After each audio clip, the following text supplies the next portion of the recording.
Akdeniz ımmetayız Toğa kudret hümmete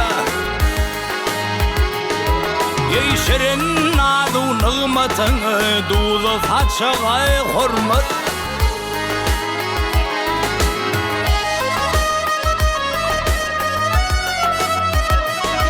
Ey Türkmen bedev atına Kadıyımsın vatına Ey halı ziynatının Güllü koçuğay hürmet Güllü koçuğay hürmet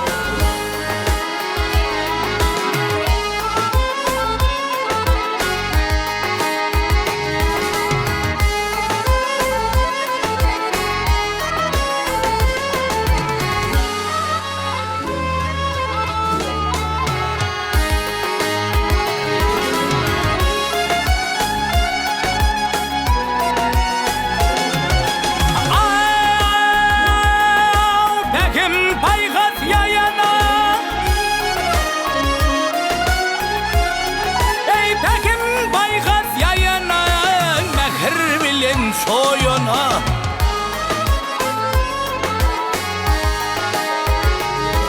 Ey keşfinin nur çayının Ak sakal koca hürmet